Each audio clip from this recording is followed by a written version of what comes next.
Terry, a manager for Maher & Ag here in Hawkinsville, and behind us we have the seed treater. And I'm going to let Terry talk a little bit about the seed treater and what it's used for in cotton and why we need it. So what exactly is the seed treater used for? We use a seed treater to take cotton seed and to put a treatment on it before we plant the seed. That's done to protect the seed from diseases, insects. We can also add growth promoters, things to help the germination of the cotton. And all of that is designed to get the crop up and going uniformly and getting it off to a very good start, which is a big part of the battle. Okay. There's a lot of cost associated with cottonseed because of the technologies that are involved genetically within the seed. So cost to replant is very high, and using a seed treatment can help us avoid having to replant.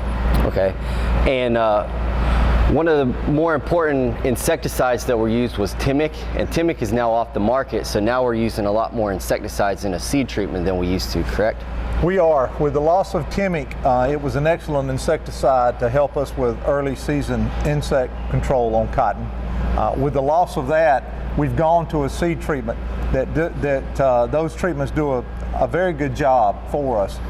One of the positives of it is that the seed treatment materials that we're using for replacement of Timic are a lot safer for the applicator and the environment. Right.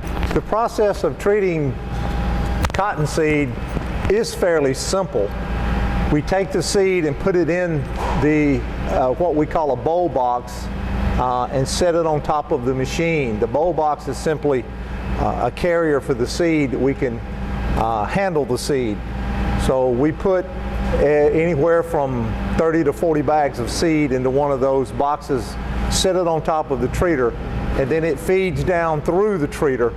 And as it feeds down through the treater, it is being sprayed with whatever treatment we're using, and that coats the seed. The main housing of the seed treater is a drum, sort of like a cement mixer, that rolls and makes sure we get uniform coverage of the seed. And then after the seed is treated, we allow it to dry, and then we can either send it to the farmer in the box that we initially used to treat it with, or we can rebag it and then send it to the farm in bags.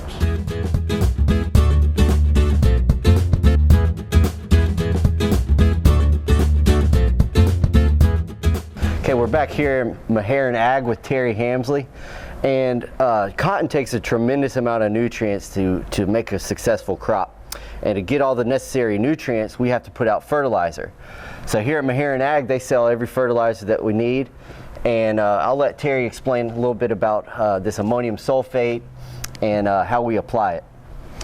Well, ammonium sulfate is one of our ingredients we use in making the blended or the final product fertilizer to prescription meet the crop needs. Ammonium sulfate contains nitrogen and sulfur, and both of those nutrients are critical for cotton production. So we're able to take the ammonium sulfate and then we add phosphorus to it, we add potassium to it, we add more nitrogen to it, we can add elements such as magnesium, manganese, boron, zinc, whatever we need for that particular field of cotton. Then we're able to take those ingredients and put them together, blend them together, and then go out and apply it, or the farmer would apply it himself to the field to be able to feed that crop. Cotton crops, plants are just like people. They need to be fed, and this is some of the food we use to feed the crop in order to give it optimum growth and optimum production. Okay, well, let's take a look at the blender real quick. Okay.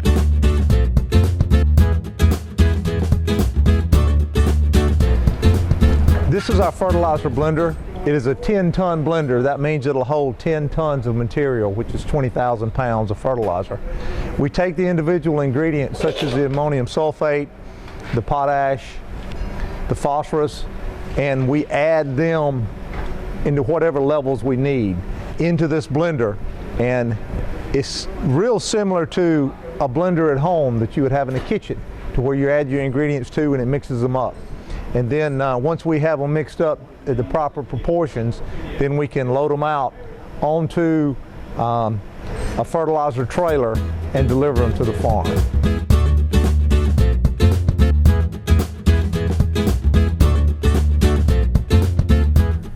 Cotton grows up from a main stem right here, and at the top of that main stem we have what we call the terminal.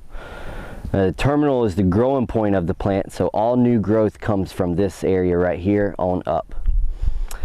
And the first part of actual cotton starts right there, and we call that a pinhead square. And as the pinhead square gets bigger, it'll get larger like this, and we'll call it a match head square. And then eventually this match head square will bloom into a flower. Now it's late in the season and we couldn't get any real good flowers, but the flowers will be white on the first day, and then yellow on the second day, and on the third day they'll be pink. So they're only flowers for 3 days. And that's the chance they get to get pollinated. And once they get pollinated, they'll turn into bolls. And first they'll be small like this, and then they'll get larger and larger, and they'll become a mature boll, and eventually they'll open up and be real cotton.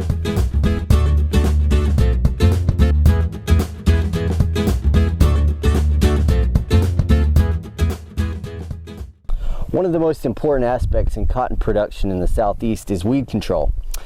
And one of the major weeds that we're battling in cotton is pigweed, or Palmer amaranth. And I'm going to let my counterpart, Mr. Jay Porter, in the Dooley County Cooperative Extension, explain a little bit more about the pigweed problem we have here in Georgia. I'll be glad to, Mark. In the late 90s, when Roundup Ready cotton varieties became available, they gave our farmers a very cost-effective way of managing weeds in their fields. You could plant a Roundup Ready cotton variety, spray over the top with a Roundup herbicide application, would kill all the weeds in your field, and you wind up with a very nice cotton crop. The problem we began to notice in the early 2000s, and then it was proven in 2005, is that some varieties of pigweed have become resistant to Roundup applications, and this has turned into a major problem for our cotton growers. Roundup resistant pigweed has been referred to by specialists with the University of Georgia as the most economically destructive pest to impact cotton production since the boll weevil, and it is the one weed that is focused on the most in agricultural production. Pigweed grows rapidly, up to several inches per day, and if left untreated, it can reach a height of 7 to 10 feet tall. It produces a large taproot as well as a large network of smaller fibrous roots. And since herbicides tend to be more effective on smaller plants, its rapid growth rate shortens the window of time available to make effective herbicide applications. Its prolific rooting system also gives it access to moisture and nutrients that crops such as cotton cannot reach. That rooting system also provides another problem. It makes the weed very difficult to pull by hand. If pigweed is allowed to reach its full growth potential, it can be so large that it will stop up a cotton picker as the machine is moving through the field. Another issue that makes Palmer amaranth such a tremendous pest is its reproduction rate. Each female plant can produce between 400,000 and 750,000 seeds in a growing season. These seeds are then dispersed by wind, animals, farm equipment, and even runoff water from irrigation. Palmer amaranth robs cotton plants of much needed resources. It competes for moisture and sunlight and steals nutrients that cotton needs in order to be productive. The end result is reduced cotton yields. To combat Roundup resistant pigweed, various methods of chemical and non-chemical management are being utilized. Current studies show that control of Palmer amaranth can be greatly aided by planting a heavy winter cover crop such as rye.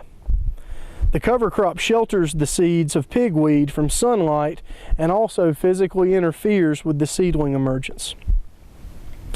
The use of other herbicides is currently being recommended as well, But this is always done with caution due to the possibility of future resistance, such as that we have seen with Roundup. One very effective but labor-intensive method that was utilized quite a bit this growing season is the hand pulling of pigweed. Many growers had to resort to this method due to the large amounts of rain that limited access to fields with farming equipment. While this is an effective way of dealing with pigweed, it is very labor-intensive and can be very expensive. One of the University of Georgia's agronomists, Dr. Stanley Culpepper, estimates that Georgia farmers spend in excess of $100 million a year to control Roundup-resistant pigweed.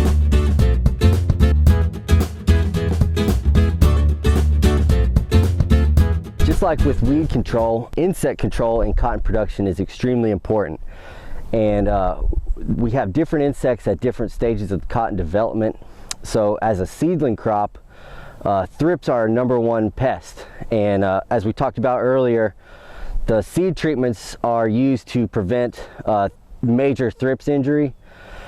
As the cotton gets older and starts producing squares, we see tarnished plant bugs as a major pest. And a tarnished plant bug will sting a square and cause that square to fall off. So that square was a potential boll that was lost by the plant. As the plant starts getting bolls, the major pests that we see are stink bugs. Now stink bugs have what we call a piercing, sucking mouth part. So what they'll do is they'll land on a boll and they'll sting that boll with their mouth part, induce a venom into the boll, and then suck it back out.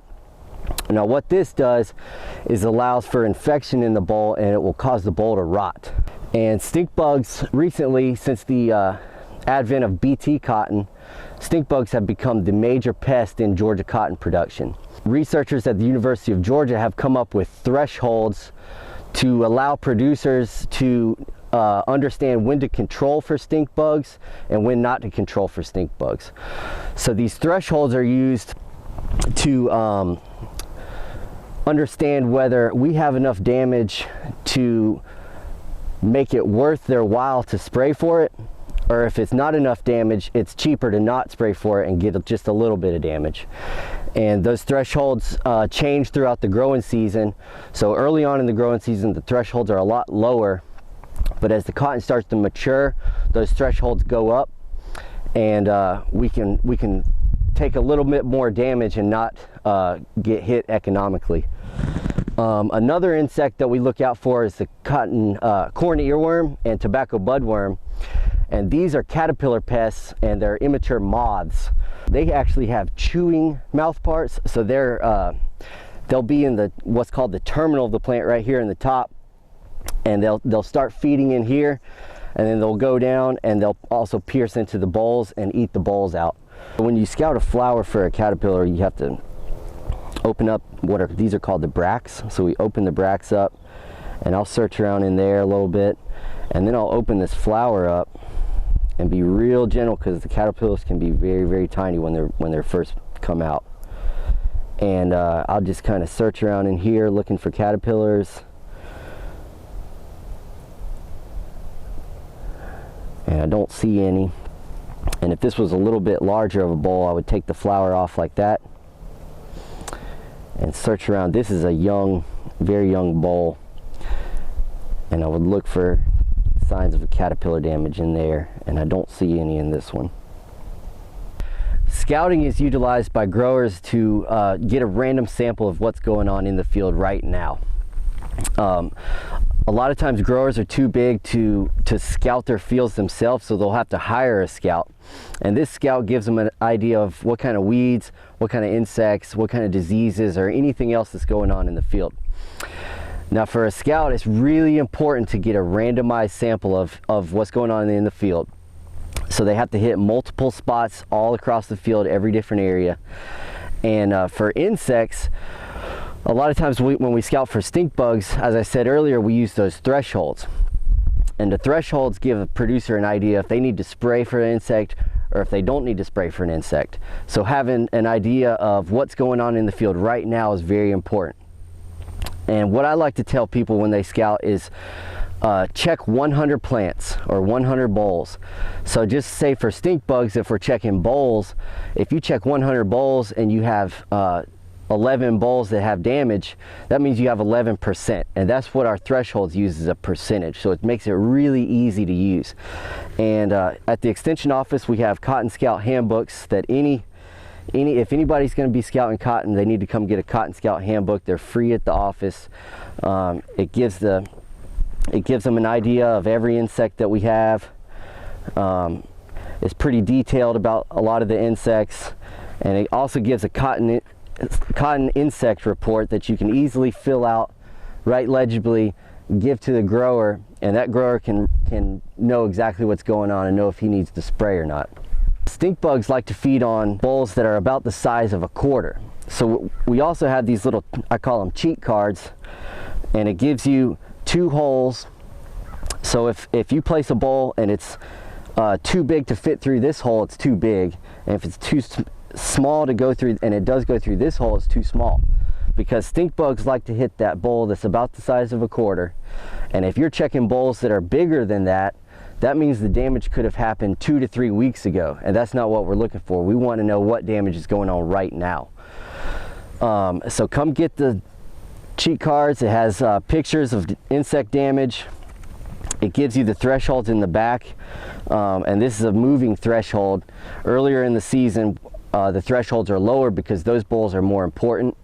As the season gets longer, the thresholds go up because those bowls aren't quite as important as the early season bowls. Come get them. They're free. Any Cotton Scout should have both of these things right here.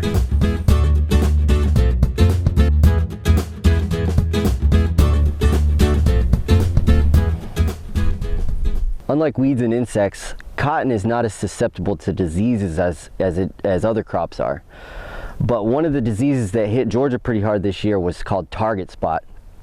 And target spot is worse in cotton that's really tall and leafy like this one. And what it does is it'll cause the leaves to defoliate.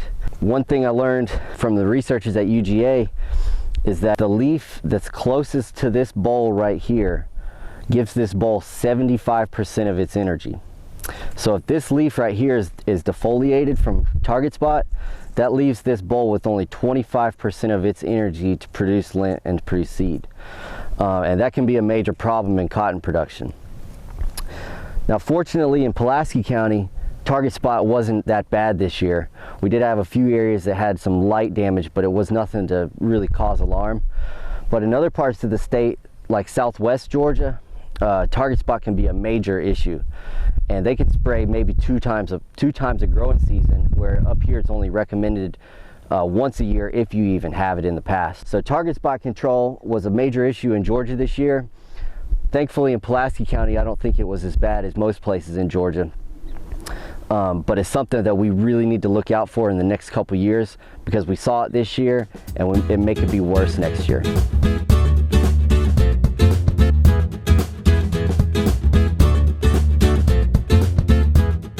Before we can harvest the cotton, we have to defoliate it, and that means we have to knock all the leaves off of it and just get it nothing but cotton so it's ready to pick. And we'll do this defoliation using a 3-way mixture, which is 1 part defoliant, which knocks the leaves off of it, 1 part regrowth preventer, which keeps the plant from putting on new green growth, and 1 part boll opener. And the boll opener is a plant hormone that just helps these bolls that aren't quite open yet go ahead and pop on open so we can harvest all the bolls at one time when we're harvesting.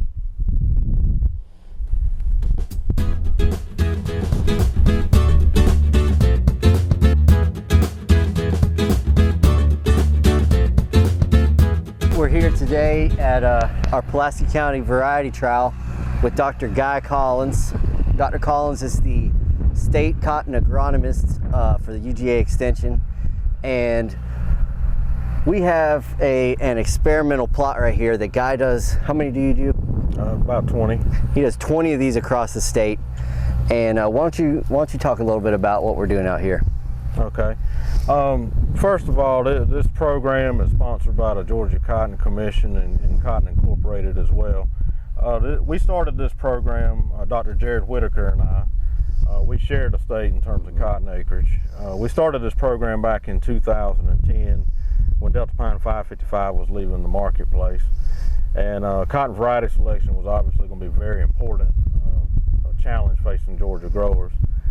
So what we established was a replicated on-farm variety evaluation program, and that's what we have here today, where we're looking at over 12 different varieties in any given year and replicated on-farm trials to get realistic grower environments. Right. So to explain to everybody, these are not small plots. Each plot is 500 feet long, so it gives a little bit better representation of what's going on the farm, not necessarily on a 20-foot or 25-foot experiment plot. One of the major beauties of this program is we can capture a wide range of environments and hopefully capture all the representative environments within a given year in Georgia. So we can quickly evaluate stability, what varieties perform well across the board in a number of situations, what varieties only do well in irrigated situations, and some that may only perform well in lower yielding environments. And do you evaluate different parts of the state? Say one variety does better, further east or west or north or south, or? Generally, what we find is very high, a variety with a high degree of stability will perform in really any kind of situation. Okay. Outside of that, it's mostly irrigated or dry land, and to what degree it's irrigated that dictates how it performs. Within our 12 varieties, what is usually the biggest difference between each one? Is it mainly an irrigation thing, or? Well, anything in that particular environment can influence the outcome or performance of any of the varieties. Mainly it's going to be water, whether it's rainfall or irrigation, but nematodes can certainly affect variety performance. Many other factors, weed control, the weed technologies, several factors can dictate that. But one thing we really have learned is it can cost upwards of $300 an acre to make a poor variety decision. So this program really helps us establish and identify very quickly what varieties we need to be planting and save that grower that money.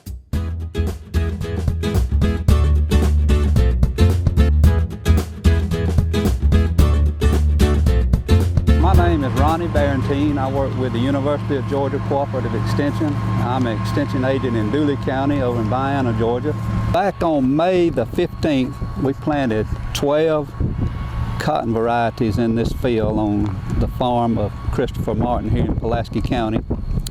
And what we're doing is comparing the yield from one cotton variety to the other. And one of the main things we have to do is run statistical analysis on this and take out all the variability of the field and the different characteristics of the different varieties that we have. So what we did, we came out here and we planted 12 varieties in plot 1, 12 varieties in plot 2, and 12 varieties in plot 3. And what we have is our cotton picker here, Mr. Lynn Hardy from over in Dodge County is picking our cotton today. And he's picking each one of these reps today so that we can compare the weight of that variety to the next variety.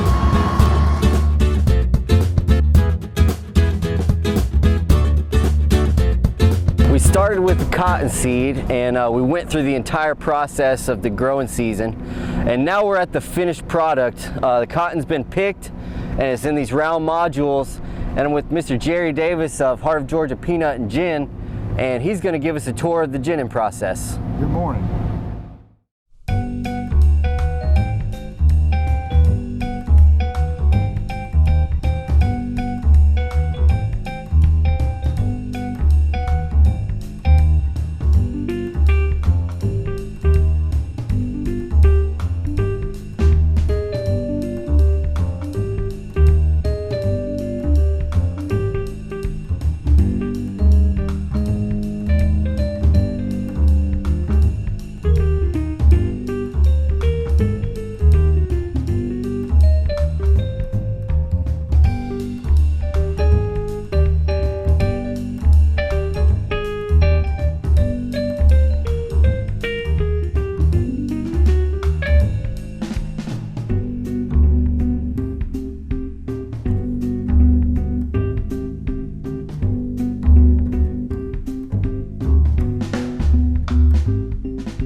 Freeman with the University of Georgia Cooperative Extension in Pulaski County. And we started the day with seeds and seed treatments. And then we went into weed control, insect control, and disease control. Then we talked a little bit about defoliation. And then we went to picking and our experimental plots here in the county. And then we toured the gin.